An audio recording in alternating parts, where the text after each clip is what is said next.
Ciao a tutti, benvenuti a Il Cuore d'Italia. Oggi vi racconterò la storia di un ponte diverso da tutti gli altri. Non collega solo due rive, unisce secoli di storia, di commercio, di vita veneziana. È un ponte che ha visto passare mercanti, nobili, innamorati, artisti e viaggiatori da ogni parte del mondo.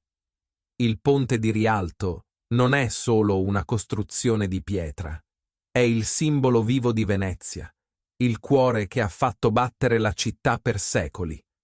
Ma com'è nato questo ponte? Chi ha avuto il coraggio di costruirlo in pietra quando tutti lo consideravano impossibile? Per scoprirlo, dobbiamo tornare indietro nel tempo. Quando Venezia parlava con le navi, con l'oro e con il sale. In quell'epoca lontana, Venezia non era ancora la città romantica che conosciamo oggi. Era una potenza commerciale, una repubblica ricca e indipendente, che viveva sull'acqua e grazie all'acqua. Le sue navi partivano ogni giorno verso l'Oriente, cariche di spezie, stoffe e metalli preziosi, e tornavano con merci rare, con storie lontane, con profumi nuovi. Nel cuore di questa rete di scambi c'era Rialto, un piccolo gruppo di isole collegate da passerelle di legno. Qui, vicino a una curva del Canal Grande, sorgevano le prime botteghe, le banche, le case dei mercanti. Le barche arrivavano da ogni parte della laguna, cariche di pesce fresco, frutta, verdure, tessuti, oro e documenti. Rialto era caos e ordine allo stesso tempo, un punto preciso dove tutto passava, tutto si decideva. Ma c'era un problema. Il Canal Grande divideva la città in due. Sulla riva sinistra c'erano i nobili e le autorità, sulla destra i mercanti e gli artigiani. Ogni giorno centinaia di persone dovevano attraversare quel tratto d'acqua per lavorare, vendere, comprare, pregare. All'inizio si usavano solo piccole barche e traghetti, poi si cominciò a costruire dei ponti in legno. Il primo vero ponte pedonale apparve nel XII secolo. Era semplice, fatto di assi e spesso instabile. Si chiamava Ponte della Moneta perché vicino si pagavano le tasse sul commercio. Col tempo, quel ponte fu sostituito da versioni più robuste, ma sempre in legno. Si apriva al centro per lasciar passare le barche e si chiudeva con tavole che scricchiolavano sotto i piedi. Era un punto vitale, ma anche fragile. Più volte crollò a causa del peso, del fuoco, dell'acqua o delle troppe persone. E ogni volta Rialto restava sospesa, divisa, in attesa. Ma nonostante tutto, Rialto non smetteva mai di pulsare. Era lì che si incontravano i banchieri per fissare i prezzi dei beni. Era lì che i mercanti facevano affari. Era lì che la gente comune cercava lavoro o raccontava storie. Rialto era il centro, il cuore vero della Serenissima. E quel cuore aveva un ritmo tutto suo. Nel mercato coperto si vendeva il pesce appena arrivato dal mare. Nei magazzini si conservavano le merci per l'inverno. Sotto i portici si discuteva di politica, di viaggi, di guerre lontane. C'erano rumori, lingue diverse, gesti rapidi e sguardi attenti.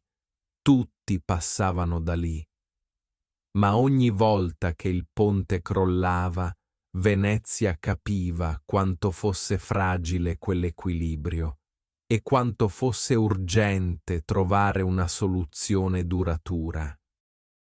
Dopo l'ennesimo crollo, i veneziani cominciarono a chiedersi se fosse ancora saggio ricostruire il ponte in legno. Era comodo, veloce da riparare, ma troppo fragile. Serviva qualcosa di più forte, di più stabile, qualcosa che potesse resistere al tempo, al peso, all'acqua. Un ponte che durasse per generazioni.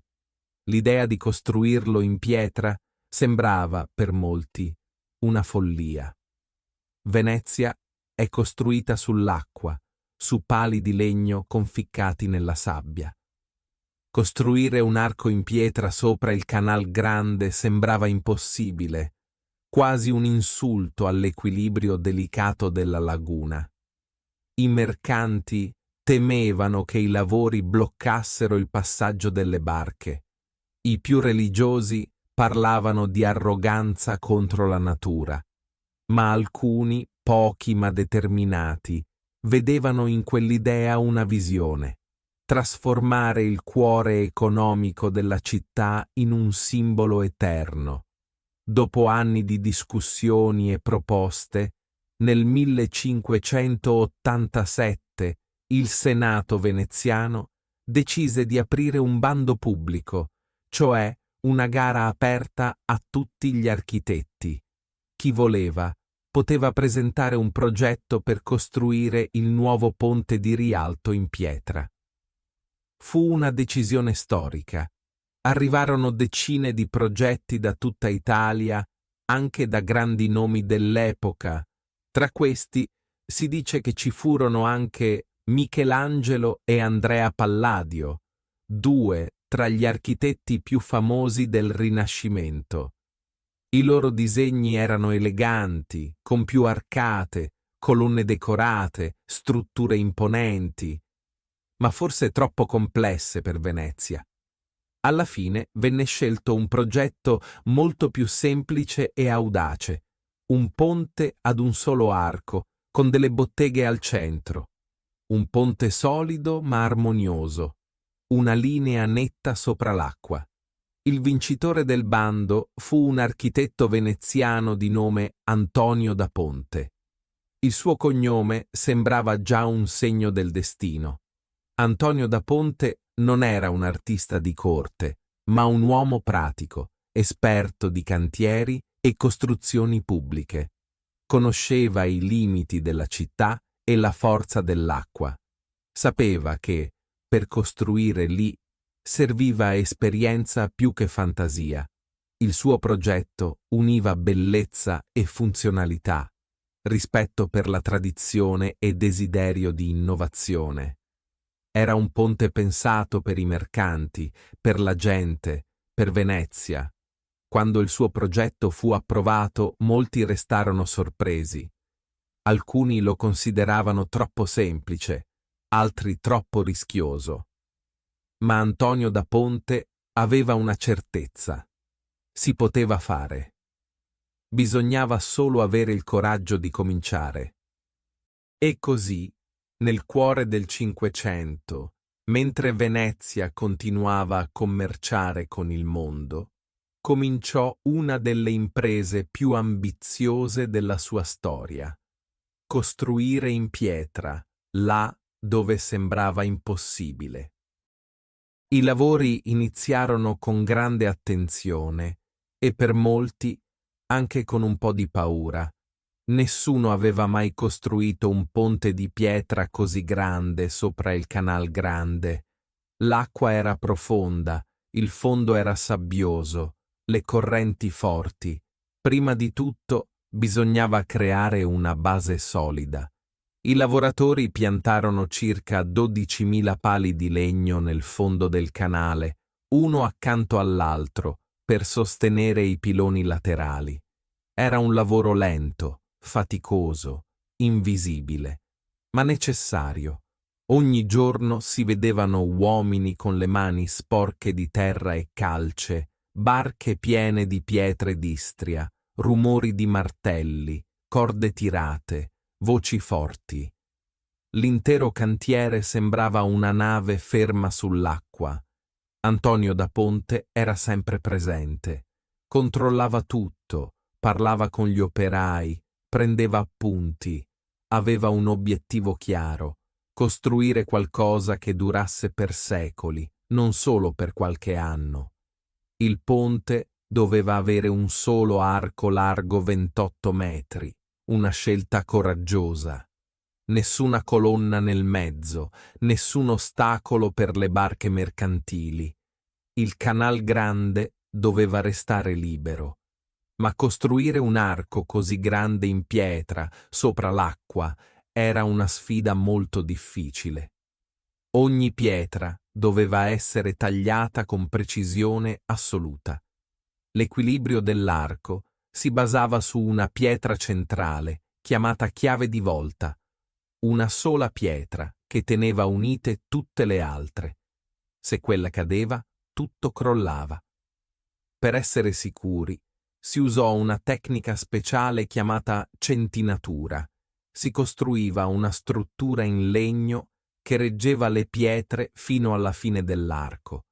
Poi, con un gesto silenzioso, si toglieva il sostegno e si sperava che l'arco reggesse da solo. Un altro elemento straordinario erano le 24 botteghe costruite proprio sopra il ponte. Un'idea unica in Europa. Qui si sarebbe venduto di tutto: spezie, stoffe, libri, gioielli, saponi profumati, immagini sacre. Il ponte non era solo un passaggio, era commercio, incontro, vita. Camminando tra le botteghe si sarebbero sentite notizie, pettegolezzi, affari, risate, strette di mano.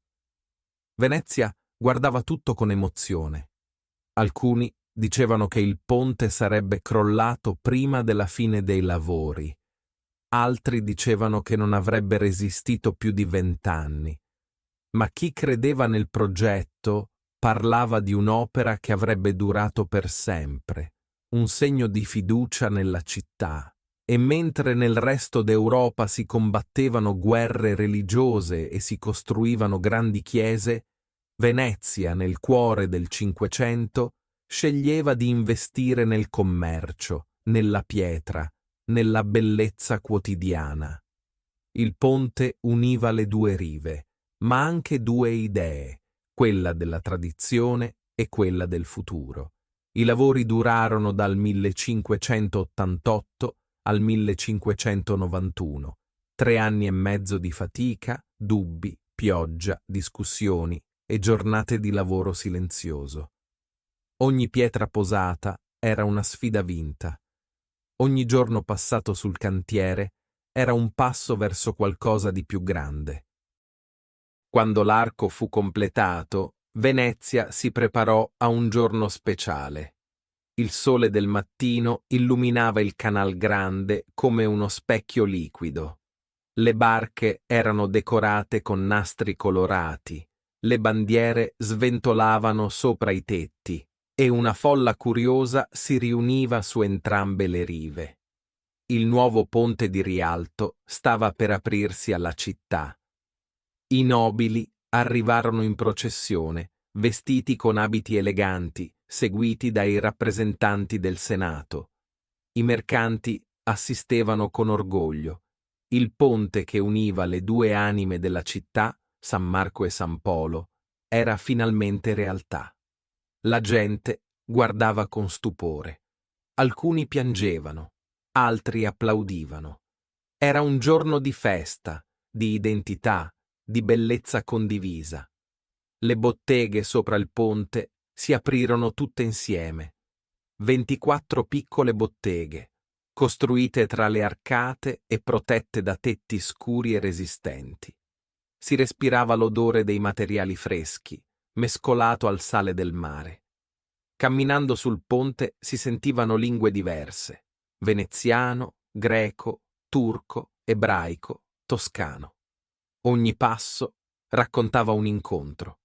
Il ponte di Rialto divenne subito un luogo vivo, pulsante. Di giorno era il cuore del commercio, di sera un luogo di passeggio, di parole sussurrate, di luci riflesse nell'acqua. I bambini correvano tra i banchi. I vecchi raccontavano storie seduti all'ombra delle botteghe. Le donne si fermavano a osservare le vetrine. I barcaioli, passando sotto, alzavano lo sguardo con rispetto. Tutti sapevano che quel ponte non era solo pietra, era fiducia. Nei secoli il ponte ha visto passare tutto: guerre, carestie, carnevali, scambi, matrimoni, rivoluzioni. È rimasto sempre lì, con i suoi scalini consumati dal tempo e dai passi. Quando Napoleone arrivò a Venezia nel 1797, attraversò il ponte di Rialto. Quando l'Italia fu unificata, il ponte era ancora lì. Quando arrivarono i primi treni, poi le prime macchine fotografiche, poi i turisti, il ponte continuava a resistere, silenzioso ma presente. Oggi il ponte di Rialto è una delle immagini più amate d'Italia. Ogni giorno migliaia di persone lo attraversano, lo fotografano, lo osservano. Molti non sanno chi l'ha costruito, né quanto sia stato difficile, ma tutti, anche solo per un istante, sentono che lì c'è qualcosa di speciale. Forse è per la curva perfetta del suo arco, forse per le botteghe che ancora vendono piccoli tesori, forse per quel legame invisibile che crea tra passato e presente. Camminando su quel ponte si sente Venezia. Si capisce che, a volte, un sogno può diventare realtà se c'è qualcuno che ha il coraggio di costruirlo. Così finisce la nostra storia di oggi. Un ponte, in fondo, è molto più di pietra e fatica. È un gesto di fiducia, un filo che unisce, un'idea che resiste al tempo. Il ponte di Rialto ci insegna che anche ciò che sembra impossibile può diventare realtà, se c'è il coraggio di provarci. Venezia ha costruito il suo ponte con pazienza, intelligenza e amore per la bellezza. E ancora oggi, se chiudi gli occhi mentre lo attraversi, puoi sentire il respiro della storia sotto i tuoi passi. Se vuoi continuare a scoprire i protagonisti, i luoghi e le tradizioni che raccontano l'anima dell'Italia, resta con noi. Ogni settimana un nuovo viaggio ti aspetta, qui su Il Cuore d'Italia.